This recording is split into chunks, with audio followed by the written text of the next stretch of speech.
കോട്ടക്കലിൽ നടക്കുന്ന മലപ്പുറം ജില്ലാ സ്കൂൾ കലോത്സവത്തിനിടെയാണ് ബഹളം. നാടൻ പാട്ടിന്റെ വിജയി പ്രഖ്യാപിക്കുമ്പോൾ ജഡ്ജി സ്കൂളിന്റെ പേര് കൂടി പറഞ്ഞതാണ് ബഹളത്തിനിടയാക്കിയത്.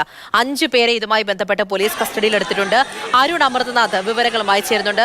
അരുൺ, ഇങ്ങനെ ഒരു തർക്കമുണ്ടാകാനുള്ള കാരണം എന്താണ് അവിടെ സംഭവിച്ചത്? അതായത് ഇത് മലപ്പുറം ജില്ലാ കലോത്സവത്തിന്റെ അവസാന ദിവസമായിരുന്നു. കോട്ടക്കലിലെ രാജ സ്കൂളായിരുന്നു വേദി. അവിടെ ഈ നാടൻപാട്ട് ഹൈസ്കൂൾ വിഭാഗം നാടൻപാട്ടിലെ വിധി പ്രഖ്യാപനത്തോടെ തുടർന്നാണ് ഇത്തരത്തിലൊരു ബഹളത്തിലേക്ക്, സംഘർഷത്തിലേക്ക് കാര്യങ്ങൾ നീങ്ങിയത്. അതായത് പൊതുവെ ജഡ്ജസ് വിധി നിർണ്ണയിക്കുമ്പോൾ ചെസ് നമ്പറുകൾ മാത്രമാണ് അനൗൺസ് ചെയ്യാറ്. ഇവിടെ സ്കൂളിന്റെ പേര് കൂടി ജഡ്ജസ് പ്രഖ്യാപിച്ചു.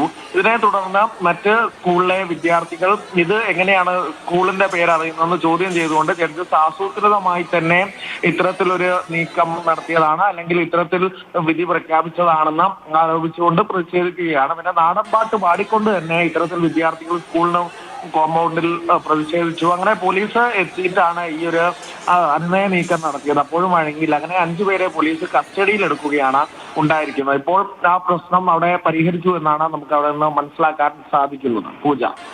ശരി, അരുൺ അമൃതനാഥാണ് വിവരങ്ങൾ നൽകിയത്. സാധാരണ രീതിയിൽ വേദിയിലേക്ക് ക്ഷണിക്കുമ്പോഴും അതോടൊപ്പം തന്നെ ഈ ഫലം പ്രഖ്യാപിക്കുമ്പോഴും എല്ലാം ചെസ് നമ്പറുകളാണ്, മത്സരാർത്ഥികളുടെ ചെസ് നമ്പറുകളാണ് വിളിക്കുന്നത്. പക്ഷേ ഇപ്പോൾ ഈ വിജയം പ്രഖ്യാപിച്ചതിൽ ചെസ് നമ്പറിനോടൊപ്പം തന്നെ സ്കൂളിന്റെ പേര് കൂടി പറഞ്ഞതാണ് ഇങ്ങനെ ഒരു ബഹളത്തിനിടയാക്കിയതെന്നാണ് അറിയുന്നത്.